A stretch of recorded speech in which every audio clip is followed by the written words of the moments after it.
The sky was a deep, unnatural black, as though it had been stained with ink. The massive alien ships, their shapes unlike anything human eyes had ever seen, filled the heavens above Earth. They hovered silently, blocking out the sun as their colossal forms cast long shadows over cities, towns, and wilderness. The world stopped. For a brief moment, no one moved. The sheer scale of the ships made even the bravest feel insignificant. On the ground, panic began to spread. People flooded the streets, unsure of what was happening, but instinctively knowing something was horribly wrong. News outlets scrambled to report, but their broadcasts were filled with static, and messages became distorted. Governments tried to mobilize military forces, but their attempts to communicate were drowned by an eerie hum emanating from the alien ships. "We come in peace," echoed a calm, almost soothing voice, transmitted directly into every human's mind, regardless of language or location. The voice was cold, detached, unnerving in its serenity. "We are here to liberate your world, to free you from your petty divisions. Resist, and you will perish. Accept our guidance, and you shall join the greater galaxy." Fear rippled through the global population. What did they want? Who were they? It didn't matter. The very presence of these invaders, being so far beyond human comprehension, shattered any sense of safety.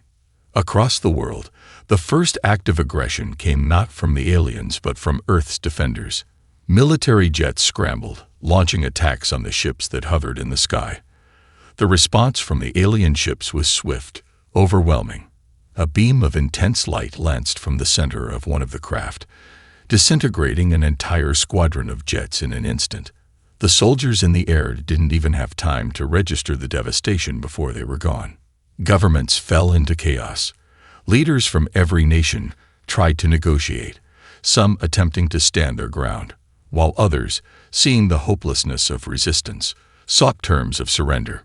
It became clear quickly that the alien technology was beyond anything Earth could fathom. Antimatter weapons, cloaking devices, gravity manipulation fields. Earth's best military minds couldn't even begin to comprehend the scale of the power that had arrived. While cities burned and people scattered in all directions, a select few in the shadows remained untouched. Those who had once been the world's most celebrated warriors, scientists, and strategists, now forgotten or dismissed as irrelevant, watched from the sidelines. In a dark, high-security facility nestled deep within the mountains, a message was sent out, an encrypted call to arms for those who had fought and defended the Earth before. The message was simple and direct. It's time. The Sentinel, the enigmatic figure who had rallied the world's greatest defenders in times long past, had returned. The world didn't know it yet, but Earth's last hope was hidden in the hands of those who had been cast aside by the modern world. The forgotten ones. It was time to show the invaders what humanity was capable of. The world's governments had descended into disarray, but in the shadows of forgotten places, an unlikely gathering began. The call had gone out to a handful of people, individuals whose names had once been whispered with reverence, but now lay buried in the annals of history. Each one had once been an elite force in their own right, and now they were humanity's last hope. The Sentinel, a name known to few but feared by many, stood before a faded, holographic map of Earth. His eyes, sharp and calculating, traced the locations where the alien invaders had struck hardest. Cities reduced to ash, communications severed, entire continents gripped in terror.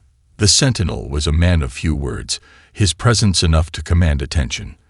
The soldiers gathered around him had faced the worst this world had to offer, but nothing in their storied careers had prepared them for an enemy like this. "The aliens have underestimated us." The Sentinel's voice was low, gravelly, with an edge of something fierce. "They think we are weak, divided. It's time to show them how wrong they are." From the corners of the room, figures emerged. Each one had a story that was known only to those who had lived through it. There was Captain Aisha Morrow, a former military strategist who had once led covert operations in some of the most hostile territories on Earth. She had disappeared after the last great conflict, leaving her command behind. No one knew where she had gone or why. But now she stood in front of the Sentinel, as if she had never left. Her keen mind and unparalleled ability to read the battlefield would be crucial in the war ahead. Then there was Dr. Elias Hayes, a brilliant engineer and scientist. Once, he had been at the forefront of groundbreaking research in weaponry and defense systems, but his career had crumbled after an experiment gone wrong, leaving him ostracized by the scientific community. Yet his understanding of alien technology, despite being dismissed as theories, had just proven more valuable than anyone could have imagined. His knowledge would help unlock the key to defeating the invaders. And finally, Maya Chen, a quiet, deadly figure who had been the world's best covert operative. She had vanished without a trace after a mission gone sideways years ago. But her skills, espionage, infiltration, sabotage, were now a priceless asset. She could move through shadows like no one else, making her the perfect candidate for the delicate strikes required to weaken the alien forces. "The time for tactics is now," Captain Morrow said, stepping forward. Her voice was steady, filled with a quiet strength. "We don't have the luxury of a prolonged war. We have to hit them fast, hard, and where it hurts the most." The team didn't need any further convincing. They had all seen what the invaders were capable of, and they knew there was no going back. The world was on the brink of collapse, and humanity's last defenders had just been assembled. The Sentinel turned to them, his face hard but resolute. "We fight with what we have, but we fight to win. The aliens might have the firepower, but we have the will. They may have technology, but we have something far more dangerous." "What's that?" Maya asked, eyes narrowing. The Sentinel's lips curled into a rare smile, though it was filled with grim determination. "We have human ingenuity, and they're about to learn the hard way just how powerful that is." The defenders wasted no time. With the world teetering on the brink of annihilation, every second counted. Their first mission was clear: disrupt the alien supply chain. The aliens relied on massive, heavily guarded depots scattered across the globe to keep their war machine running. If they could cripple the flow of resources, it might buy humanity the time it desperately needed to regroup and fight back. The target: an alien supply base in the middle of the African savanna. It was surrounded by towering walls, automated defense systems, and alien guards that seemed to have eyes everywhere. The odds of success were slim, but the defenders were no strangers to impossible missions. "We're going to need everything we've got," Dr. Elias Hayes said as he paced nervously, his mind already running through calculations and potential outcomes. "I got some tech I can repurpose, things we found in the wreckage of their ships. But it's not perfect. It's going to take a lot of ingenuity to make this work." "I've got an idea," Captain Aisha Morrow interjected, pointing to the tactical map spread out before them. "We'll hit them from 3 directions. Maya, you'll infiltrate from the south, take out their communications and any key personnel. Dr. Hayes, you'll be in the rear, setting up a distraction to draw their attention while we sneak in from the east. If we're lucky, they won't even know what hit them." Maya nodded, her face unreadable as she sharpened her weapons. "I'll move quickly. They won't even know I'm there." "You don't need to kill them all," Morrow warned. "We're not here to start a massacre. We're here to make them question their control." The team assembled, their gear a mix of high-tech and improvised weaponry. They had no choice but to use what they could, and they had no time to second-guess their tools. They were humans, fighting against an invincible force with nothing more than their skills, wits, and the tenacity to survive. The operation began under the cover of darkness. Maya slipped into the alien compound undetected, her movements as fluid as a shadow. She disabled security systems one by one, making her way toward the central communication hub. Her heart pounded, not out of fear, but out of the exhilaration that came with knowing she had one shot to get it right. If she failed, the whole operation would be compromised. Meanwhile, Dr. Hayes and Captain Morrow led the secondary assault.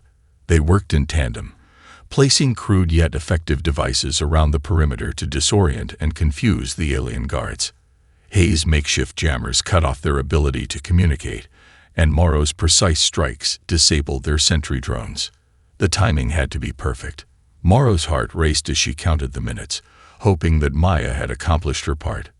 Suddenly, a low hum sounded in the distance, the signal that the communication system had gone down. That was their cue. "Move!" Morrow shouted, and the team sprang into action.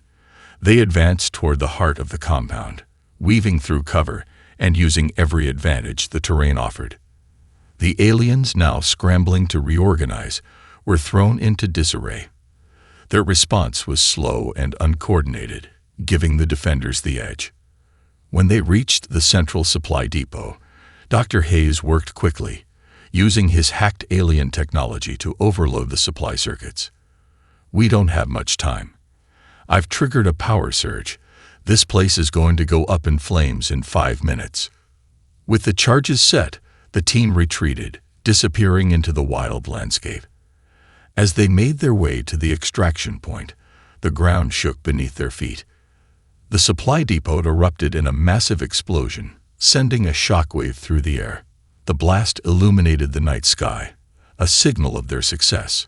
Back at their hidden base, the defenders watched the footage on their makeshift monitors, their faces lit by the fireball that had once been the alien stronghold. "Well, that was something," Dr. Hayes muttered, wiping the sweat from his brow. "I didn't think we'd actually pull it off." "It's just the beginning," Morrow replied. "But if we can keep this up, we might just have a chance." The team was silent for a moment, their eyes glued to the screen. They'd won a small battle, but they knew the war was far from over.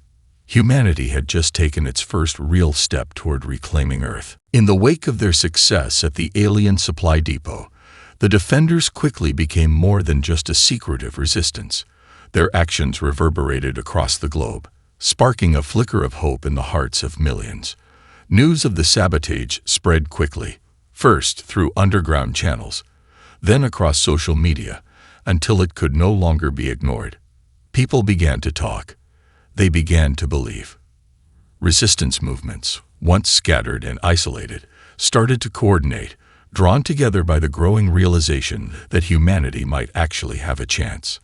They called themselves the Earth Reclaimers, a loose but determined alliance formed in the wake of the Defenders' first victory. "We can't fight this war alone," Captain Aisha Morrow said as she looked over the increasing numbers of reports from resistance cells around the world. "But together, we can be a force to be reckoned with." In the underground command center, Dr. Hayes was busy analyzing the data they had stolen from the alien supply depot. His hands flew over the console, his mind constantly racing through algorithms and simulations. "If we can reverse engineer this, if we can get more of these systems under our control, it might be the key to breaking their grip on Earth." But even as hope began to rise, the aliens were not idle. Their response was swift, brutal, and precise. Within days, the invaders launched a series of retaliatory strikes, targeting the cities that had rallied behind the human resistance. Major cities across Europe, Asia, and the Americas were hit with devastating precision.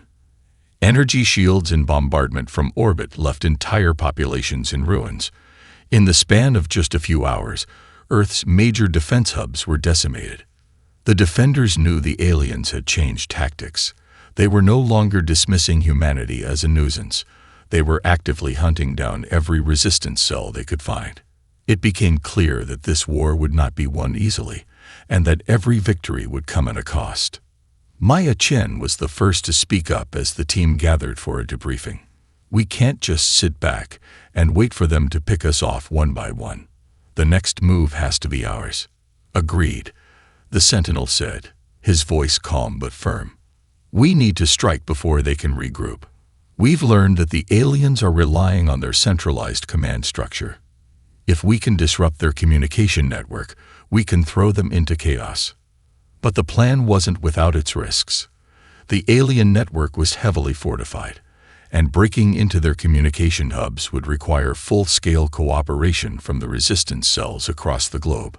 It would be a delicate operation, coordinating airstrikes, hacking their systems, and infiltrating their secure installations all at once. Dr. Hayes gave them the grim reality of the situation. It's going to be a long shot. If we do this, we're committing to a full-scale fight. There's no turning back. The Sentinel nodded. We're already past that point. We either fight and win or die trying. Despite the stakes, the team was resolute. The stakes were no longer just about survival. It was about sending a message to the alien invaders. Humanity would not yield. Over the following days, the team worked tirelessly to unite the various resistance groups under a single banner. It wasn't easy. Different factions with their own agendas, mistrust, and history of conflict had to be convinced to put aside their differences and focus on a single goal: reclaiming Earth. In hidden bunkers, isolated forests, and decimated cities, former enemies began to work side by side. Soldiers trained civilians, scientists shared their knowledge with engineers, and hackers began working together to decode alien communication. The lines between nations blurred as humanity's resilience formed a bond stronger than any border. The Reclaimers weren't just a movement now. They were a global force. Despite the growing unity, the Defenders knew their time was limited. The aliens would respond with overwhelming force. But for the first time, humanity had a real fighting chance. "We've got one shot at this," Morrow said, as the plans for the communication strike came together. "Let's make it count." The countdown had begun. The operation would be risky, deadly, and fraught with danger. But there was no turning back. The resistance was no longer just fighting for survival. They were fighting for Earth's future. And as long as they had breath in their lungs, they would not surrender. The plan was set. The resistance had come together, pooling their knowledge, resources, and manpower to pull off what seemed impossible: an all-out assault on the alien communication hubs. Time was running out, and every second spent preparing only deepened the understanding that this would be humanity's most dangerous mission yet. The alien communication network was a web of advanced technology and intricate systems. It wasn't just a relay of messages. It was the nerve center for their entire operation on Earth. Disrupting it meant cutting off their ability to coordinate forces, launch orbital strikes, and reinforce their command centers. The stakes were high, but so was the potential reward. Captain Morrow stood before the group in a dimly lit war room, her eyes scanning the faces of the team. The usual calm in her demeanor had shifted to a cold determination. "We can't afford mistakes. This mission has to be precise, and we need to hit them before they expect us. If we can get inside their command network and disable their communication systems, we might just have the opening we need." Dr. Hayes adjusted his glasses, looking over the technical schematics of the alien facility on the map before him. The network is decentralized across multiple locations, but they all link back to a central hub. If we can infiltrate this location, we can sever their global communications in one blow. But he hesitated, his fingers tapping nervously on the table. Their security is next level. Even if we breach the outer defenses, the inside is layered with traps and automated systems. "And we'll need all the help we can get," Maya added, glancing over at the resistance leaders who had joined them in the planning session. "The cells are ready, but they'll be spread thin. We need precise timing, and the rest of the world can't know what we're doing. It has to be silent." The Sentinel, standing quietly in the background, finally spoke.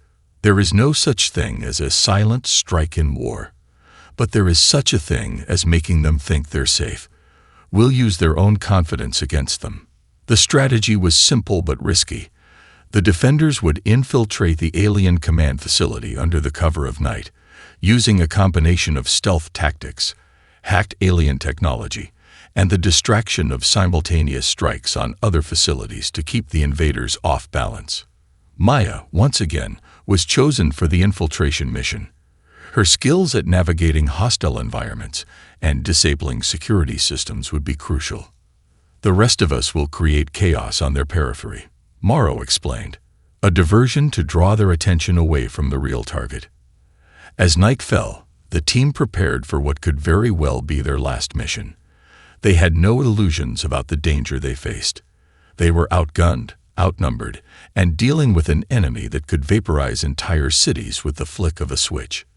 But they were also humans, driven by something the invaders didn't understand: the will to survive. Maya moved first, slipping into the shadows like a ghost. With her small portable jammer in hand, she disabled the outer sensor network of the facility without alerting a single guard. She was in. The night air around her was thick with the tension of the unknown, the silent hum of alien technology vibrating in her bones. She crept through hallways, bypassing laser-triggered alarms and armed sentries with deadly precision. At the same time, Dr. Hayes and Captain Morrow's teams launched simultaneous attacks on 3 secondary facilities. The strike was meant to draw attention, and it worked. The alien forces scrambled to respond, unaware that the real objective lay in the heart of their own fortress. The deeper Maya went, the more dangerous the mission became. Alien guards patrolled in unmarked uniforms, their movements as calculated and predictable as machines. Every hallway she crossed felt like a potential death sentence, but her focus never wavered. This was humanity's only shot. She finally reached the heart of the command center, a sleek obsidian tower that pulsated with alien energy. There, she used the hacking equipment Dr. Hayes had modified to break into the facility's core systems. The alarms began to sound almost immediately, but by then, it was too late. She had already uploaded the virus that would shut down their entire communication grid. Outside, the world seemed to hold its breath. Then, with a thunderous crack that echoed across the facility, the power flickered. One by one, the alien communication relays went silent. No more orbital strikes, no more instant reinforcement from their motherships. For the first time since the invasion, humanity had a real chance to fight back. As Maya made her escape, the ground shook beneath her feet. The aliens knew their network had been compromised. The facility began to lock down, automated defense drones swarming in all directions. But it was too late. The silent strike had been a success. The resistance would fight on, and the invaders would know they weren't facing an easy victory anymore. Humanity had delivered the first blow in what would become an all-out war.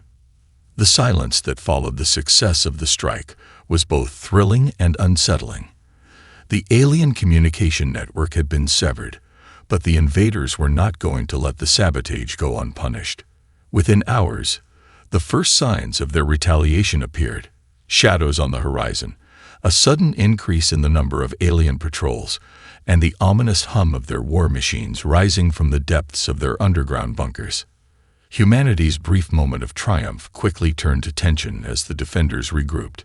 Captain Aisha Morrow stood before a holographic map, her eyes scanning the shifting alien movements across the globe. "They're organizing," she muttered, frustration clear in her voice. "The loss of communication is a massive blow, but they're adapting faster than we expected." Dr. Hayes, his brow furrowed in concentration, looked over the alien technology that they had scavenged from previous operations. "We've bought ourselves some time, but we're dealing with an enemy that can regroup in real time. The alien forces are too cohesive, too efficient. If we don't keep the pressure on, they'll reorganize, and we'll lose the initiative." The tension in the room was palpable. Everyone knew the aliens were only moments away from launching a full-scale counterattack. But for the first time in the war, the resistance wasn't on the defensive. They had dealt a blow to the invaders, and now it was time to push the advantage. "Time to hit them back," Maya said, her voice sharp. Her eyes were intense, as if the quiet of the mission before had ignited a fire in her. "We've disrupted their command. If we can take down their resource bases and force them into retreat, we might just force a change in their strategy." Captain Morrow nodded. "Exactly. We take out their critical infrastructure, fuel, energy supplies, weapons depots, anything that can slow them down." The next few days were a blur of preparation, planning, and coordination. The resistance was operating at a higher level than ever before, each faction contributing what it could. The combined forces of ground troops, hackers, engineers, and strategists worked together with a singular goal: strike fast, hit hard, and leave no trace. They would hit 3 key targets. The first was an alien weapons depot in Eastern Europe, an expansive facility that had been the primary source of their devastating orbital bombardments. The second was a fuel refinery located deep in the Amazon rainforest, a critical site that provided the energy needed for the invaders' war machines. The final target was an alien manufacturing plant hidden beneath the icy wastes of Antarctica, where the invaders had been producing their devastating combat drones. The first strike came at dawn. Captain Morrow and her team were tasked with assaulting the weapons depot. They deployed in force, using advanced military tactics learned over years of warfare. The alien facility had been well guarded, but now it was vulnerable. Scattered troops, shaken by the communication breakdown, were unable to mount a coordinated defense. The defenders struck with the ferocity of a storm, knocking out key installations and planting charges to cripple the facility's central command. As the explosion tore through the weapons depot, Maya's voice crackled over the comms. Weapons depot neutralized. Heading for the next target. The success was swift, but the alien countermeasures were beginning to take shape. Patrols were intensifying, and in response to the sabotage, the invaders launched a series of orbital drones to track the human forces. It was clear that the pressure was on, and the clock was ticking. The second strike at the Amazon refinery was a delicate operation. Dr. Hayes worked alongside the resistance engineers to rig their hacked alien tech to short-circuit the refinery's power grid. The facility was heavily protected by advanced energy shields, but thanks to the timely efforts of resistance hackers, they managed to bypass the security system and overload the plant's power core. As the refinery erupted in a series of fiery explosions, the team barely managed to escape. But the mission had been a success. Another critical resource for the aliens had been destroyed. The final strike in Antarctica was the most dangerous. Maya, along with a small team of infiltrators, used cloaking technology to bypass the drones and breach the heavily fortified manufacturing plant. Inside, they planted explosive devices and sabotaged the main production lines. The plant exploded in a massive fireball, sending a plume of smoke rising into the cold sky. The shockwave could be felt miles away, and the loss of the production facility sent ripples through the alien war effort. As the explosions echoed across the globe, the defenders paused, watching the destruction unfold on their monitors. The coordinated strikes had crippled the alien war machine. Their supply lines were severed, their weapons depots destroyed, and their production capabilities reduced to rubble. For the first time since the invasion began, the aliens were on the defensive. However, the cost was steep. Resistance cells across the world began to report heavy losses. Alien forces were retaliating with increasing aggression. Drones, combat mechs, and elite soldiers swarmed into key human-held regions. It was clear that the invaders weren't going to surrender without a fight. But despite the rising danger, a sense of unity began to take hold. Humanity had managed to force the aliens into retreat for the first time. It was a victory, but they knew it would not be the last. As Morrow stood before the map again, her voice was steady. "We've hit them hard. Now we finish this. We press forward, no matter the cost." The defenders had dealt the aliens a serious blow, but the battle for Earth was far from over. The destruction of key alien facilities had sent shockwaves through the invader ranks.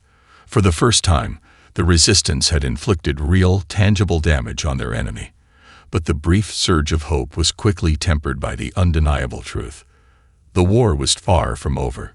The alien forces were vast, and they would not be so easily defeated. In the days following the strikes, the defenders moved quickly to fortify their positions. They knew the aliens were regrouping, planning their revenge. Their response came swiftly, a massive counteroffensive that targeted every human-held stronghold on Earth.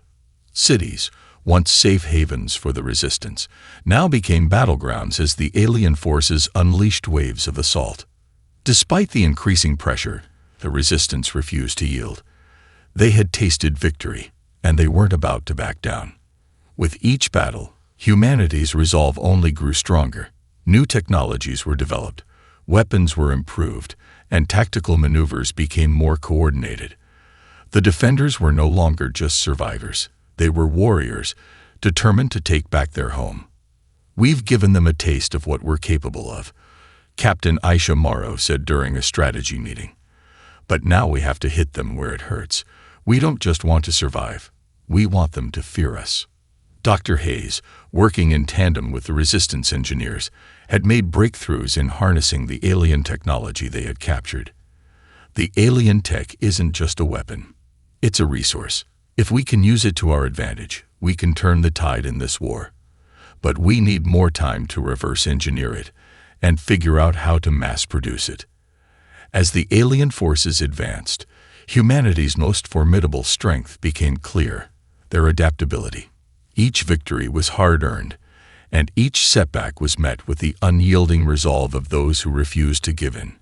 Resistance forces launched guerrilla strikes, targeting alien supply lines and disrupting their reinforcements. Every blow the invaders struck only fueled humanity's thirst for freedom. But even as the resistance rallied, the scale of the alien retaliation was overwhelming. The enemy brought reinforcements from orbit, massive ships that loomed over the planet, casting shadows over entire continents. The skies above Earth were filled with their enormous war machines, each one capable of leveling entire cities with a single strike. Maya Chen, still among the most skilled infiltrators the Resistance had, led a daring mission to infiltrate one of these colossal ships, hoping to gather vital intelligence. "We don't know what they've got up there, but it's our best shot," she said before embarking on her dangerous mission. "If we can disable their command ship, we can buy ourselves some time." The mission was a perilous one. Maya, with her team of elite operatives, made their way into the heart of the alien warship. The inside was a labyrinth of strange technology, alien life forms, and heavily guarded security systems. But Maya was no stranger to danger. Every step, every movement was calculated as she and her team carefully navigated through the enemy's heart. As they approached the ship's central control core, they encountered a startling discovery. The aliens had developed a new form of weapon, a weapon of mass destruction capable of wiping out entire continents with one strike. The discovery was chilling. Humanity's worst fears had been realized. The aliens weren't just trying to conquer Earth, they were planning to eradicate it. "This can't happen," Maya said, her voice cold with determination, as she surveyed the destructive weapon. "We have to stop this, no matter the cost." The team fought their way through waves of alien soldiers, each confrontation pushing them closer to the weapon's control core. They managed to plant explosive charges and set up a timed detonation, but as they made their escape, the alien forces grew more desperate. They were now fully aware of the human threat, and they responded with overwhelming force. The ship was on full alert. With time running out, Maya and her team barely made it out of the warship before it erupted in a series of violent explosions. The alien command ship, a symbol of their power, was destroyed, taking with it the weapon that had threatened Earth's existence. Back on the ground, the news of the destruction spread like wildfire. The Resistance had scored another monumental victory, one that would be remembered as a turning point in the war. The destruction of the alien warship sent ripples through their ranks. For the first time, the invaders were on the back foot, and humanity had taken a decisive step toward reclaiming the Earth. But as the smoke cleared and the cheers of victory rang out, the defenders knew that the war was far from over. The aliens would come back stronger, angrier, and more determined to finish what they had started. And humanity, having tasted victory once more, would rise to meet them. The tide of the war was shifting. Humanity was no longer just fighting to survive. They were fighting to win. The destruction of the alien command ship had been a decisive victory, But it was just one battle in a war that showed no signs of slowing down. The invaders, wounded but far from defeated, regrouped and began to retaliate with even greater force. It was clear that the war had reached its final stage. Either humanity would win or be driven to extinction. The skies above Earth grew darker with each passing day as the alien warships, now determined to wipe out the human resistance, descended upon the planet. The aliens' massive motherships loomed like dark clouds, casting a shadow of despair. But the resistance had tasted victory, and it had lit a fire that no enemy could extinguish. "We've come this far. We don't stop now," Captain Aisha Morrow said, standing before a global strategy map, her voice unwavering despite the overwhelming odds. "We know their weaknesses now. We know their tactics. This is our chance to strike a decisive blow." The global resistance was now united like never before. The scattered factions that had once operated in secrecy and isolation were now working as a cohesive force. The war had turned into a series of high-stakes raids, ambushes, and targeted strikes aimed at the aliens' most crucial infrastructure. Each victory inspired a fresh wave of support, even from regions of the world that had been under the invaders' control for years. Dr. Hayes had made critical advancements in alien technology, his team developing weapons and systems capable of fighting back against the overwhelming power of the invaders. The resistance now had access to energy shields, cloaking devices, and advanced weaponry that had previously been the domain of their enemies. It wasn't enough to outnumber the aliens, but it was enough to level the playing field. Maya Chen, having already completed one of the most dangerous missions of the war, was ready for what was to come. "We've taken out their command ship. We've disrupted their supply lines. Now we go for the heart of their operation. We go for the mothership." The plan was audacious, but it was the only option. If they could cripple the alien mothership, their ultimate command center, the invaders would be forced to retreat. The resistance couldn't afford to wait for the aliens to regroup and recover. Every second mattered. But the alien mothership was a fortress. Its defenses were unlike anything humanity had faced. Massive energy shields enveloped it, and its weapons were capable of wiping out entire fleets with a single blast. The resistance didn't have the firepower to destroy it outright, but they could disable it. "We'll use their own weaknesses against them," Dr. Hayes said, his voice grim but determined. "We know that their shields are vulnerable to specific frequencies. If we can jam their defense grid, we can open up a window of opportunity to launch a full-scale assault." The plan was risky.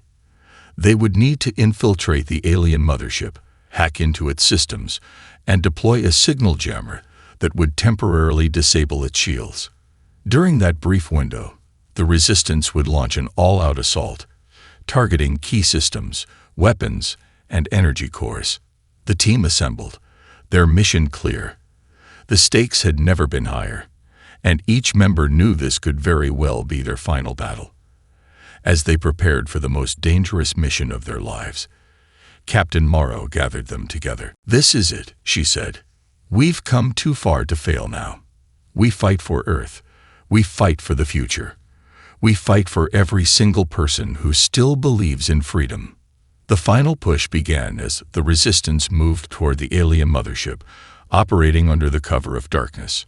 Maya led a small team of infiltrators to breach the vessel's outer defenses, while the rest of the forces launched their distraction attacks. The resistance fought their way through alien drones, advanced sentries, and automated defense systems that seemed to be everywhere. As they reached the mothership's central core, Maya and her team set the jammer in place, initiating a countdown. The ship shook with violent tremors as energy cascaded through its systems. The shields flickered, and in that critical moment, the resistance launched their full-scale assault. Explosions rocked the mothership, tearing into its hull as the resistance bombarded it with everything they had. But even with the shields down, the battle wasn't won yet. The alien forces inside fought with ferocity, determined to protect their mothership at all costs. The resistance pushed forward, fighting not just for survival, but for the future of their planet. Maya was the first to breach the heart of the mothership, where the alien leadership was located. She found herself face to face with their supreme commander, an imposing figure whose power had been the driving force behind the invasion. The final confrontation was inevitable. Maya, bloodied but unbowed, spoke the words that had echoed through the resistance for years. "This is humanity's home, and we won't let you take it." The ensuing battle was brutal. But with the alien leadership dismantled and their command systems in disarray, the tide turned. The resistance had won. The invaders had been driven off Earth. As the last of the alien ships flowed into space, Captain Morrow and the survivors stood together, watching the skies clear. The Earth, battered but unbroken, had been reclaimed. The war was over, but the fight for humanity's future had just begun.